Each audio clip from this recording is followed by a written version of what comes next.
मीठे बच्चे, ज्ञान सागर बाप तुम्हें रत्नों की थालियां भर भर कर देते हैं। जितना चाहे अपनी झोली भरो, सब फिक्रातों से फारिग हो जाओ। प्रश्न: ज्ञान मार्ग की कौन सी बात भक्ति मार्ग में भी पसंद करते हैं? उत्तर: स्वच्छता। ज्ञान मार्ग में तुम बच्चे स्वच्छ बनते हो। बाप तुम्हारे मैले कपड़ों को स्वच्छ बनाने आए हैं। आत्मा जब स्वच्छ अर्थात पावन बन जाती है, तब घर में जाने के, उड़ने के पंख लग जाते हैं। भक्ति में भी स्वच्छता को बहुत पसंद करते हैं। स्वच्छ बनने के लिए गंगा में जाकर स्नान करते हैं, लेकिन पानी से आत्मा स्वच्छ नहीं बन सकती। ओम शांति।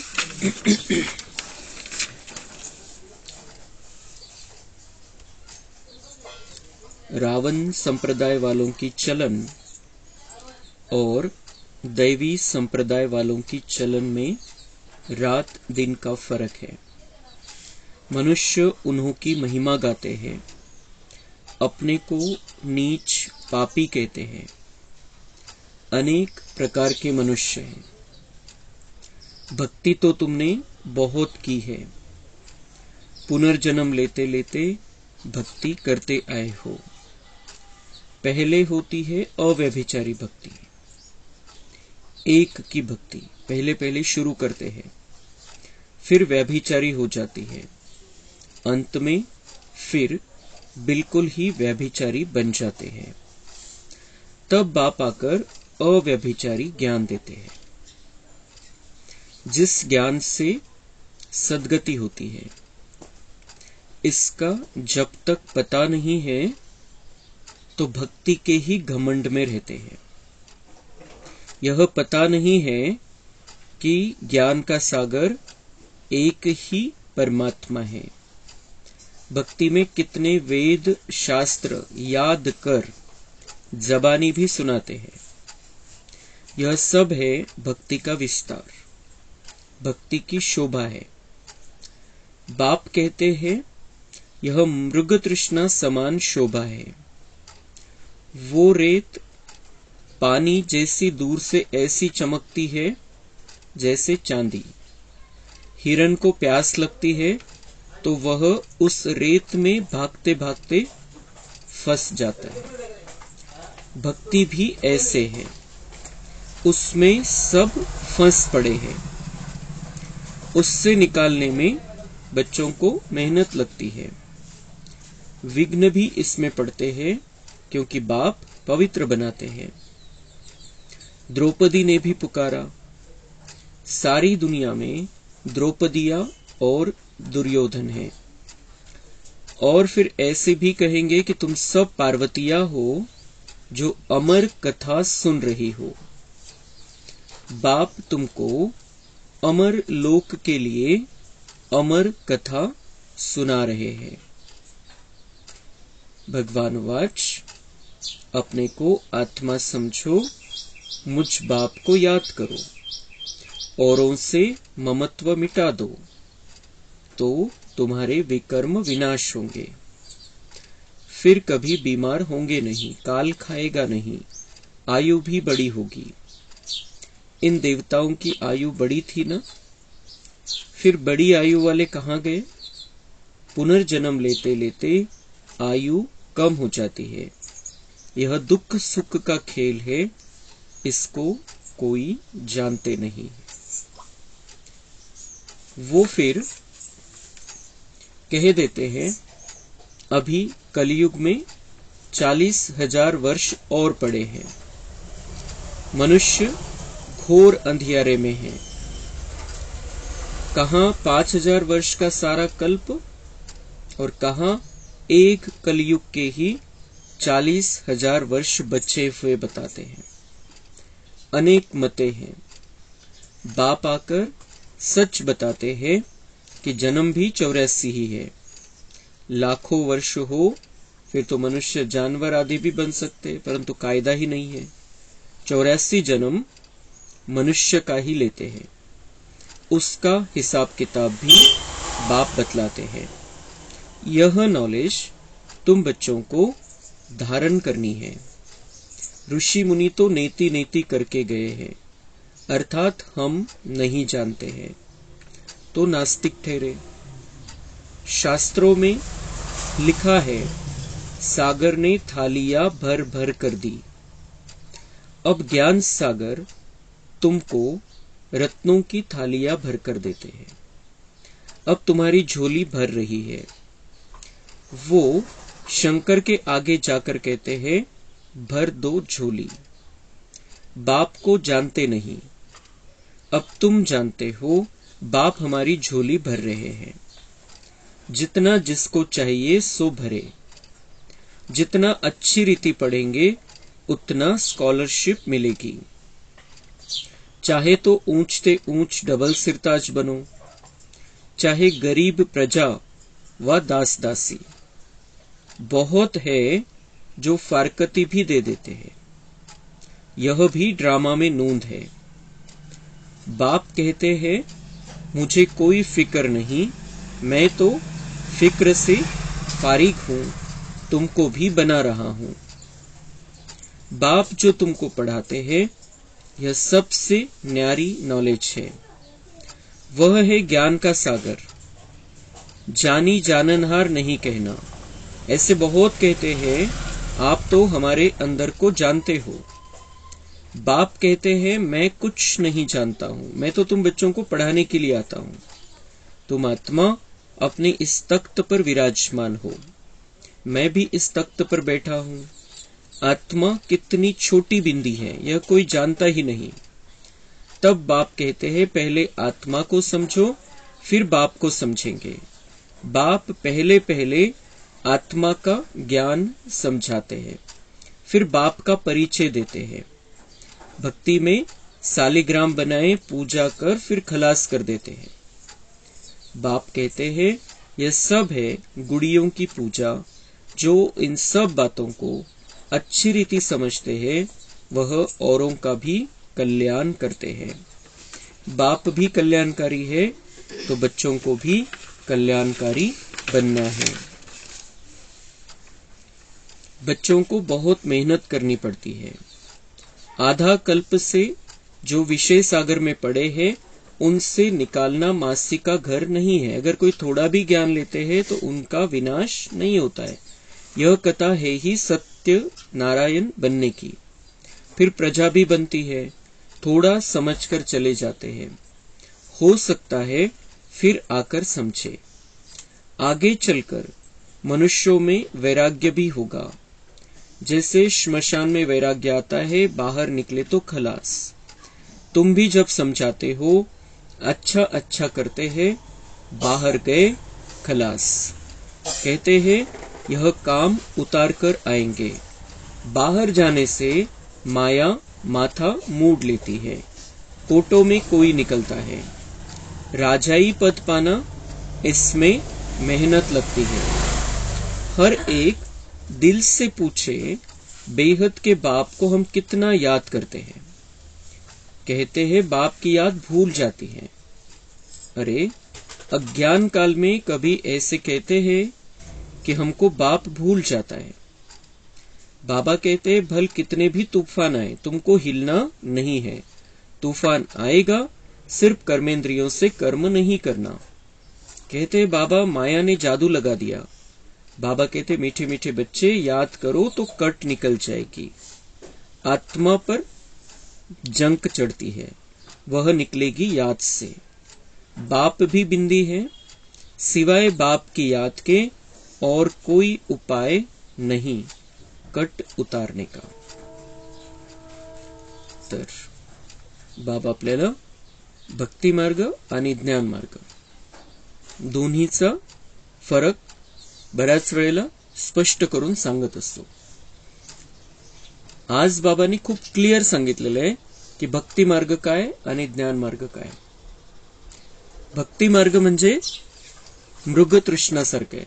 जसं वाळवंटामध्ये हरिण असतो, तहान लागलेली असते त्याला, आणि दूर ते वाळू असते, त्याला ते अशी चमकती ती वाळू चांदीसारखी, पाण्यासारखी, त्याला वाटतं पाणीच आहे तिथं, आणि तो मग त्या पाण्याची तहान लागलेली असते म्हणून तिथपर्यंत धावत धावत जातो, आणि तिथं गेल्यावर पाणी नाहीच आहे, वाळूच असते तिथं, तर जे पाहिजे होतं ते भेटतच नाही. तर तसं बाबा म्हणताय भक्ती मार्ग असा झालेला आहे. पहिले जी भक्ती होती तिच्यामध्ये काही ना काही प्राप्ती होती, मन शांत व्हायचं, स्थिर व्हायचं, ती अव्यभिचारी भक्ती होती, एका शिवाची भक्ती होती. आणि मग अनेकांना परमेश्वर बनवून ठेवलेलं आहे, अनेकांमध्ये बुद्धी जाते, परिचय कोणाचाच नाहीये. तर हे काय झालं, मृग तृष्णा झाली, मृग तृष्णेसारखं झालं, मृग जळ झालं ते, की जे पाहिजे ते कोणत्याही प्रकारे कुठूनही प्राप्त होत नाहीये. भक्ती मार्गाची कुठल्याही प्रक्रिया करून वाटतं की तिथून शांती भेटेल, असं वाटतं की आपल्या जीवनामध्ये सुख येईल, पण नाही होत. तेवढं पुरतं तेवढं, काही क्षणापुरतं, काही काळापुरतं. और बाबा आकर क्या करता है, ज्ञान रत्नों से हमें भरपूर करता है. तो ज्ञान रत्नानी आपली बुद्धिरूपी झोळी भरत असतो. स्वयं आता है और हमको ज्ञान समझाता है. स्वतः येऊन आपल्याला या सगळ्या गोष्टी शिकवतो. जोपर्यंत हे कोणाला कळणार नाही की परमेश्वर स्वतः ज्ञानाचा सागर आहे आणि तो खाली येऊन, धरतीवरती येऊन ज्ञान देत असतो, तोपर्यंत बाबा म्हणताय ते भक्तीच्या घमंडमध्येच राहतात. कि जो कुछ करना है बस ये जो सिखाया गया, हमारे गुरुओं ने सिखाया, शास्त्रों में लिखा है, वही करना है. ती एक प्रकारची ती बाबा म्हणते ती घमंड है. और जब आप बच्चों को बहुत मेहनत करनी पड़ती है. बाबा म्हणतात ते अनेक जन्मांतर ते विकारांच्या वश राहून ती भक्ती करून त्याच्यामध्ये गुरफटून गेलेले, तर तुम्हाला खूप मेहनत करावी लागेल. पण त्यांना काढायची मेहनत नाही करायची, आपल्याला तिथून काढायची मेहनत नाही करायची.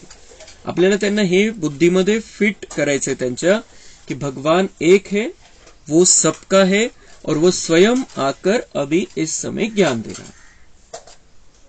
मग त्यांना आपण ती भक्ती सोडायला सांगायचं पण नाहीये कोणत्याही प्रकारे. त्यांना आपण हे सांगायचंय की हे जे ज्ञान आहे, या ज्ञानामुळे तुमच्या जीवनामध्ये फरक पडेल. हे जे ज्ञान आहे त्याच्यामुळे तुमच्या जीवनामध्ये शांती येईल, तुमच्या जीवनातला तणाव दूर होईल, आणि तुम्ही ज्ञान ऐकाल त्याप्रमाणे आपलं जीवन बनवाल, तुमचा स्वभाव संस्कार देवतासारखा बनून जाईल, तर तुम्ही नव्या दुनियेमध्ये याल, आणि नव्या दुनियेमध्ये सगळ्या प्रकारचं सुख आहे, सगळ्या प्रकारची समृद्धी आहे, कशाचीही कमी नाही, कुठल्याही प्रकारची बिमारी तुम्हाला होणार नाही. बाबा म्हणतात दवाखान्यामध्ये जाऊन सेवा करा, पेशंटला समजवा, तुमचं जे काही हैराण परेशान आहे, तकलीफमध्ये, त्यांना सगळ्यांना समजावा की तुम्ही पुरुषार्थ करा, ज्ञान प्राप्त करा, आणि आपली खूप सुंदर अशा प्रकारची रेकॉर्डिंग करून घ्या, म्हणजे मग तुम्ही नव्या दुनियेमध्ये येताल. आणि त्यासाठी हे ज्ञानरत्न हे त्या नव्या दुनियेमध्ये घेऊन जाण्यासाठी आणि आपलं दुःख संपूर्ण समाप्त करून सुखामध्ये ठेवण्यासाठी बाबा हे मुरली रूपी ज्ञानरत्न की थाळी आपल्याला रोज देत असतो. तर तिला आपण चांगल्या प्रकारे ग्रहण करायचंय. अजून बाबा सांगतात की बऱ्याच भाई बहिणी नवीन जे येतात त्यांना असं वाटतं की हे ज्ञान तर खूप चांगलं आहे, त्यांना कधी कधी वैराग्य पण येतं, आणि आम्ही येऊ म्हणतात, पण बाहेर गेले की मग ते सगळं तिथले व्हायब्रेशन आणि त्यांनी जो विस्तार करून ठेवलेला आहे त्या चक्करमध्ये ते मग येत नाही, आणि त्यामुळे कोटीमध्ये कोणीचंच भाग्य या ज्ञान मार्गामध्ये, बऱ्याच जणांचं भाग्य ते स्वतःहून आपलं समाप्त करून घेत असतात.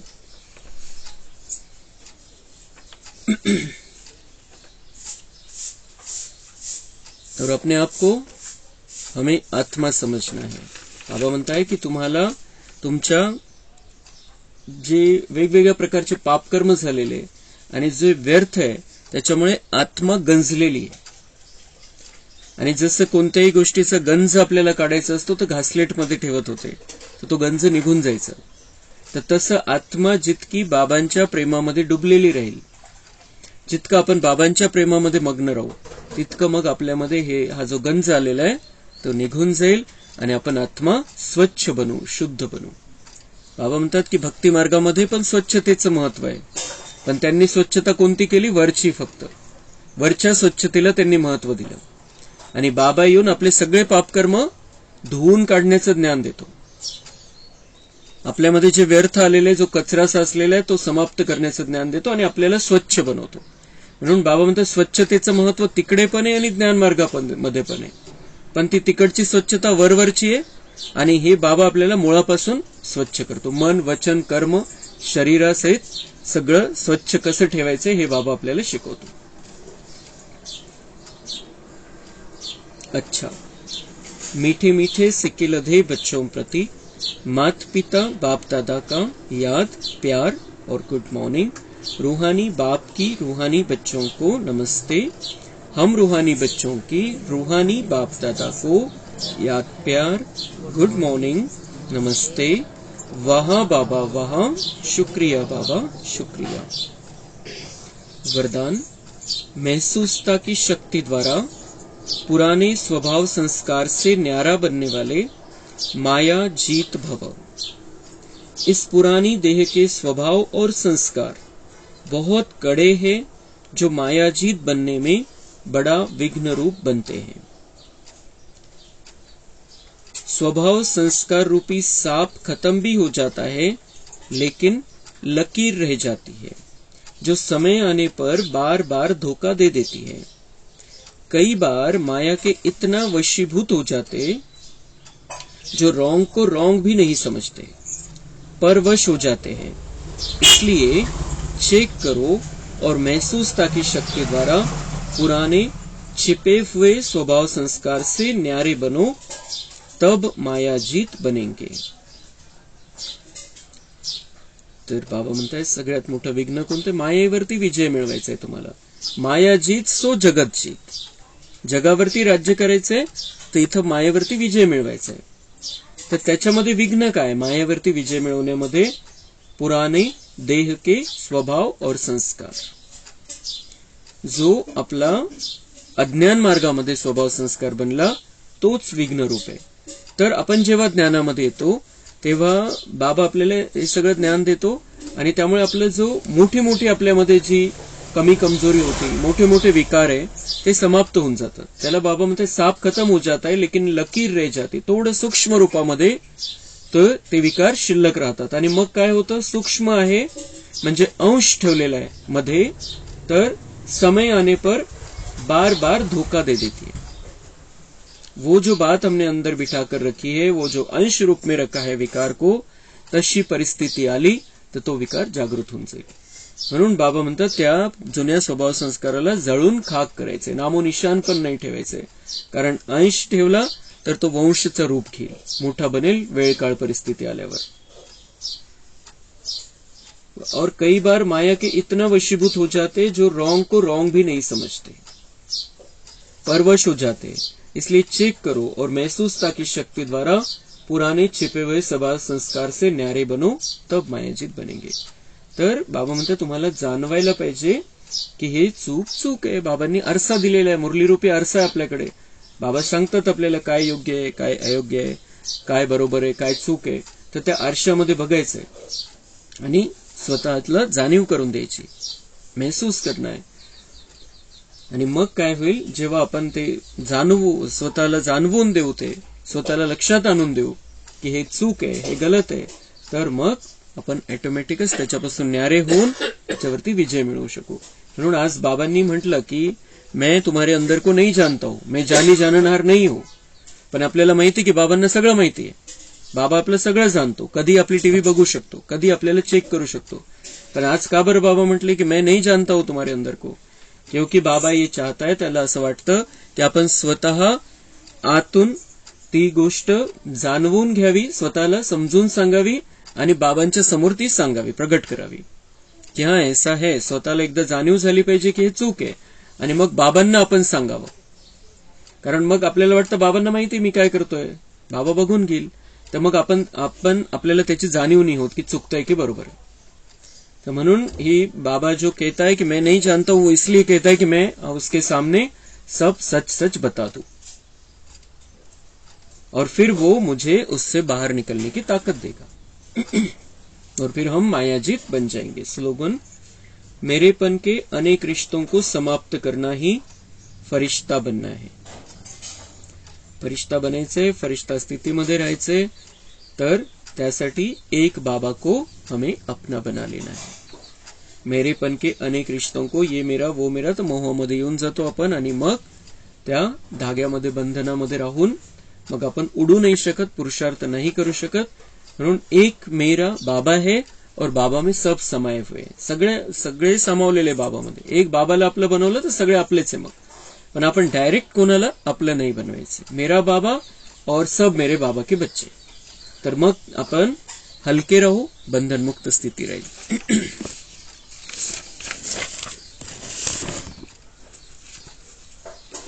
कहाणीचा पुढचा भाग बघू आपण।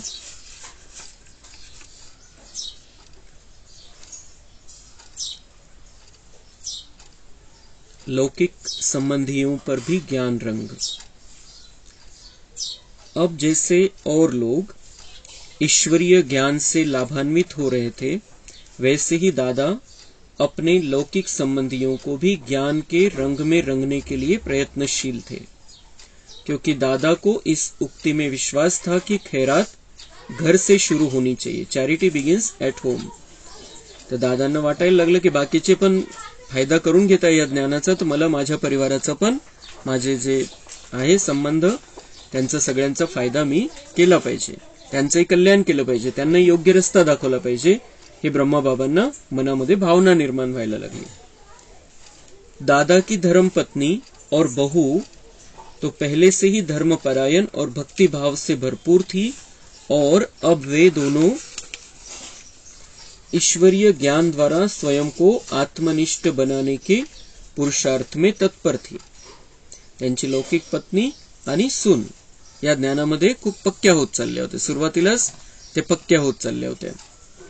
इसलिए अब दादा का ध्यान विशेष तौर पर अपनी बड़ी पुत्री की ओर गया था। त्यांच्या मोठ्या मुलीकडे त्यांचं लक्ष गेलं, निर्मल शांता दादी, जे आपण बघत होतो त्यांना टीव्हीवरती। तर त्यांनी काही वर्षापूर्वी शरीर सोडलं, बिलकुल ब्रह्माबाबांसारखा त्यांचा चेहरा होता। ईश्वरीय ज्ञान प्राप्त होने से पहले वाले जीवन काल में दादा ने उस पुत्री की शादी सिंध के एक बहुत ही नामवर और धनाढ्य मुखी घराने में की थी।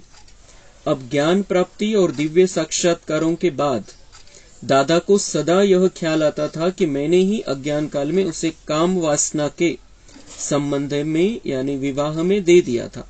का बरं संकल्प यायला लागले? कारण त्यांच्याकडून पुढे खूप सेवा झाली निर्मल शांता दादीकडून, आणि बाबांना त्यामुळे तसे संकल्प यायला लागले कि मैंने उसकी शादी करके उसे विकारों में ढकेल दिया। हे संकल्प यायचं कारणच हे होतं की ड्राम्यामध्ये निर्मल शांता दादींचा खूप मोठा पार्ट होता, खूप सुंदर त्यांनी ज्ञान योग धारणा सेवा सगळ्यामध्ये त्या पुढे गेल्या, खूप चांगले या यज्ञाला हातभार लावला। तो इस जीवन में ही उसके पतन के निमित्त बना था। अतः अब मेरा ही कर्तव्य है कि मैं उसे भी पवित्रता के मार्ग पर ले आऊं। आखिर दादा का यह शुभ संकल्प पूरा हुआ कैसे, उसके बारे में दादा को उसी बड़ी पुत्री जो कि निर्मल शांता के नाम से प्रसिद्ध थी और ब्रह्मा कुमारी ईश्वरीय विश्वविद्यालय की संयुक्त मुख्य प्रशासिका थी, उन्होंने निम्नलिखित पंक्तियां लिखी थी। त्यांनीच तो अनुभव सांगितलेला निर्मल शांता दादींनी। ईश्वरीय ज्ञान प्राप्ति से पहले भी बाबा अथवा पिताश्री का जीवन सचमुच राजाई ठाट से और भक्ति से पूर्ण था। इसलिए बाबा ने मेरा विवाह बहुत ही धूमधाम से मुखियों के घर कराया। मेरे ससुराल में सांसारिक सुखों की कोई कमी न थी, मैं उन्हीं सुखों में ही मस्त रहती थी। जिथं त्यांचं लग्न झालं होतं कुठलीही कमी नव्हती, खूप मोठ्या धनाढ्य परिवारामध्ये बाबांनी लग्न लावून दिलं होतं, सांसारिक सुखाची कोणती कमी नव्हती। आणि दादी म्हणता मी त्या सुकामतच्या मस्तीमध्ये होते. मुझे भक्ति पूजा की ओर कोई विशेष खिंचाव नहीं महसूस होता था.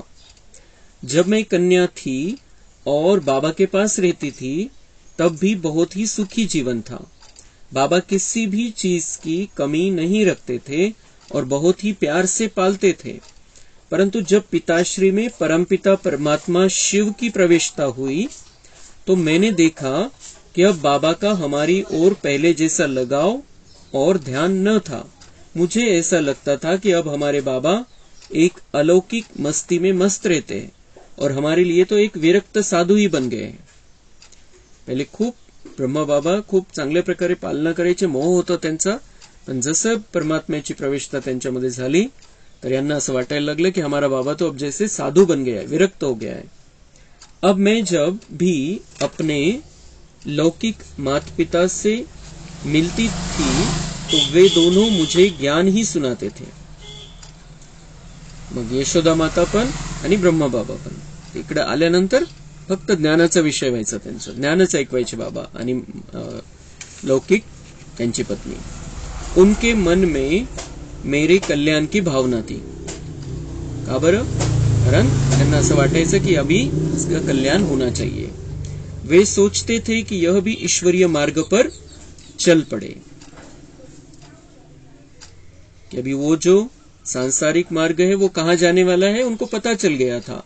और इसलिए उनकी भावना ये हो रही थी ब्रह्मा बाबा की और यशोदा माता की कि ये ईश्वरीय मार्ग पर चल पडे.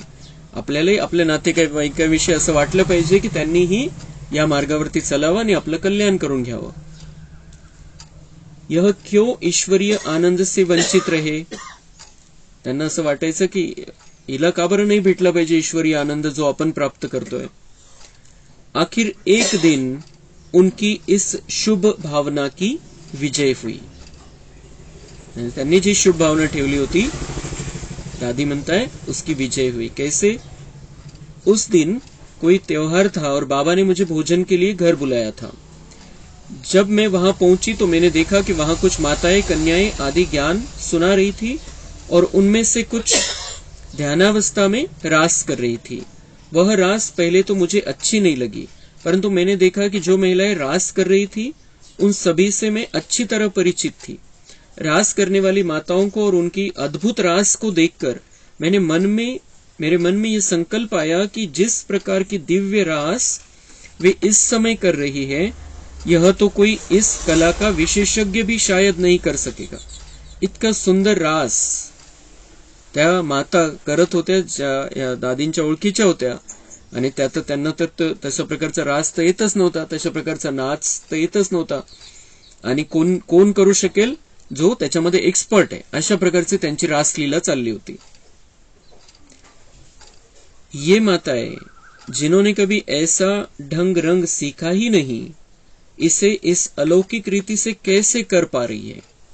बिलकुल त्याच्यामध्ये कुठल्याही प्रकारचं देहभान नाही, पण एक सुंदर अलौकिक ते नृत्य त्यांना ते भासलं आणि त्यांना वाटलं की ये कुछ अलग है, दिव्य है. हो न हो इस समय वे इस संसार के भान में नहीं है और दिव्य चक्षु द्वारा श्री कृष्ण और देवलोक की कोई रास देखते हुए उसी तन्मयता से रास कर रही. देवलोकामध्ये जशी रास चालत असेल ते बघताय ते दिव्य नेत्राद्वारे आणि त्यानुसार ते तसा रास करताय, तसा डान्स करताय. उनकी मुद्राएं और हावभाव ऐसे थे कि जिन्हें वे सांसारिक स्थिति में 1000 मिन्नतें किए जाने पर भी नहीं कर सकती थी. इतक्या त्याच्यामध्ये तल्लीन झाल्या होत्या की त्यांना 1000 वेळा सांगितलं, 1000 वेळा त्यांची प्रॅक्टिस झाली तरी सुद्धा त्या तशा प्रकारच्या हावभाव त्यांच्या चेहऱ्यावरती येऊच शकले नसते. आणि त्या हावभावामध्ये त्या सगळ्या तल्लीन निर्मल शांत दादींनी बघितलं. उनके मुख पर भी शांति, प्रभु प्रेम तथा सात्विकता की ऐसी रेखाएं दिख रही थी कि जिन पर मेरी दृष्टि पड़ने से मेरा मन बोल उठा कि ये अवश्य ही प्रभु मिलन का सुख लूट कर कृतकृत्य हो रही है. त्यांना हे जाणवलं की हा खरंच यांचं काहीतरी ईश्वरीय मिलन चाललेलं आहे. इतकी दिव्यता त्यांच्या हावभावामध्ये, चेहऱ्यावरती आणि त्या रास मध्ये होती। जब वे ध्यानावस्था से कुछ नीचे उतरी तो मैंने उनका अनुभव सुनने की इच्छा प्रकट की। उनमें से जब एक को मैंने निवेदन किया तो देखा कि अभी तक वह उसी मस्ती में थी और उस सुख का रसास्वादन करते हुए वाणी तक नाही लोटना चाह रही थी। बोलायची सुद्धा इच्छा त्यांची होत नव्हती, इतक्या त्याच्यामध्ये त्या तल्लीन झाल्या होत्या। आपण ते दृश्य बघू शकतो की कसं वाटलं असेल त्यावेळेला निर्मलशांता दादींना। उन्होंने धीमी धीमी सी आवाज में केवल इतना ही कहा था, कल बताऊंगी। मुझे उसका अनुभव सुनने की इच्छा थी, इसलिए जाते समय मैंने बाबा को कहा, बाबा कल कार यानी मोटर गाडी भेज देना, मैं आऊंगी। तर त्यांनी जेव्हा सांगितलं की मी उद्या ऐकवेल माझा अनुभव काय होतं नेमकं, तर त्यामुळे त्यांना इच्छा निर्माण झाली की मला ते ऐकायचंच आहे। त्यामुळे त्यांनी ब्रह्मबाबांना म्हटलं की बाबा कल गाडी भेज देना, मैं आ जाऊंगी। तो बाबांचं उत्तर काय? बाबा ने कहा, अच्छा बच्ची, कल देखा जाएगा। कल का कल देखेंगे, कल देखा जाएगा। तो दादींना मुझे यह उत्तर अच्छा नहीं लगा। मैंने कहा, बाबा आज आप ऐसा क्यों कह रहे हैं? बाबा ने कहा, बच्ची अपना विचार तो कार भेजने का ही है, परंतु बच्ची देखे कल क्या होता है। विचार तर आहे माझा, कार पाठवून देईल मी, पण बघू आता उद्या काय होतं। मैं बहुत नाजों से पली थी। त्यांना असं ऐकायची सवय नव्हती निर्मलशांता दादींना की बाबा उसमें कुछ अटकाव डाल रहे हैं, डायरेक्ट स्वीकारलं नाही त्यांनी। मैं बहुत नाजों से पली थी, कभी मैंने बाबा के मुख से ऐसा उत्तर नहीं सुना था। अज्ञानता के नशे में मुझे बहुत क्रोध आया। त्यांना राग आला बाबांचा की असं कसं म्हटले बाबा की भेज दूंगा बस खत्म। पण बाबांनी काय शब्द वापरला, कल का कल देखेंगे, कल क्या होगा देखते हैं। मुझे लगा कि मेरा अपमान हुआ है। पहले मैं बाबा से यदि आकाश के तारे भी मांगती तो बाबा उनके लिए भी न नहीं करते, बल्कि उन्हें भी तोडकर ला देते।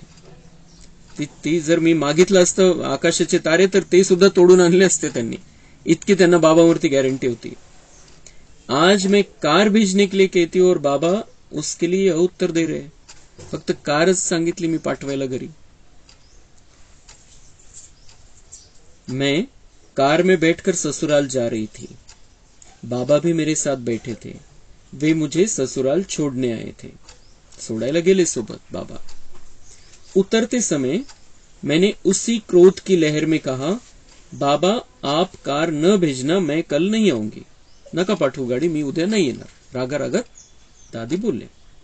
मुझे याद है तब बाबा ने मुस्कुराते हुए कहा था, बच्ची क्या तुम यह जान सकती हो कि कल क्या होगा। बाबांनी खूप, तिने जरी रागात म्हटलं तरी बाबांनी हसता हसता, बच्ची तुम जान सकती हो कल क्या होगा, तुला माहिती की उद्या काय होईल। उत्तर दादींचं, मैंने कहा आखिर कल होगा क्या, कल देखेंगे, काय होईल बघू उद्या। ससुराल में पहुंचकर मैं रात्रि को सो गई। कोई 2-2:30 बजे होंगे कि अचानक ही मैंने देखा कि बहुत तेज लाइट है और पास बाबा खड़े हैं। त्यांना आता दिव्य साक्षात्कार झाला। 2-2:30 वाजता रात्री तेज प्रकाश दिसला आणि जवळ बाबा दिसले। मैं जाग गई।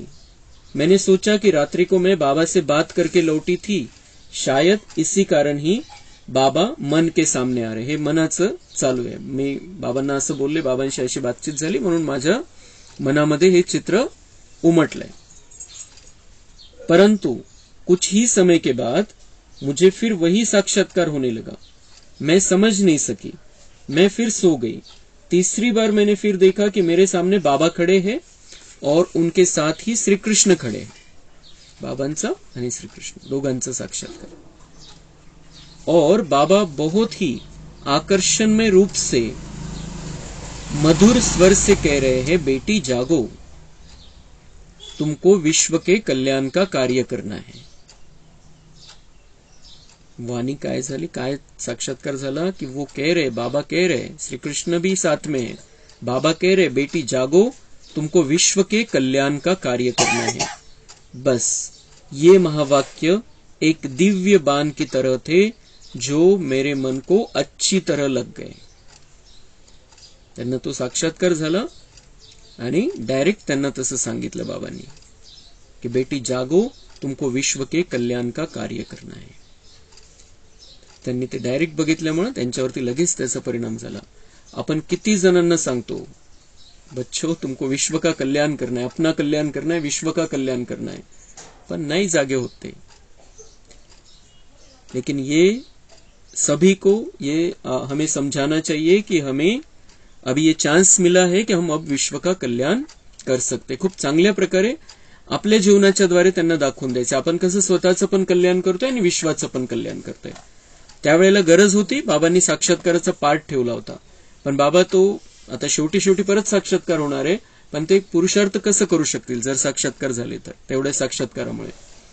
त्यावेळेला चान्स होता, खूप वर्ष मग त्यांनी मेहनत घेतली, खूप चांगले ज्यांना साक्षात्कार झाले ते पुढे पण आले, चांगल्या प्रकारे त्यांनी त्याचा फायदा करून घेतला. पण आज साक्षात्कार, आज ताबडतोब आपल्याला काय करायचं की त्यांना आपल्या जीवनाच्या द्वारे साक्षात्कार करवायचा है कि हम अभी अपना भी कल्याण कर रहे हैं, विश्व का भी कल्याण कर रहे हैं. बस ये महावाक्य एक दिव्य बाण की तरह थे जो मेरे मन को अच्छी तरह लग गए. मैंने तुरंत ही बाबा की उंगली पकड़ी. उसी क्षण मुझे अपने जीवन में बहुत बड़ा परिवर्तन अनुभव हुआ और न चाहते हुए भी मेरे मुख से ये शब्द निकल पड़े, बाबा आप में तो सचमुच भगवान है, हमने आपको नहीं जाना था. अब से लेकर आप मुझे जैसा कहेंगे मैं वैसा ही करूंगी. प्रातः होते यह दिव्य दृश्य बार बार मेरे सामने आने लगा और मेरे मन में यह ईश्वरीय आकर्षण बना रहा कि बाबा से जाकर मिलूं. मैं जल्दी जल्दी तैयार होने लगी, परंतु मुझे शारीरिक कष्ट ऐसा हुआ कि मैं जाना चाहते हुए भी न जा सकी.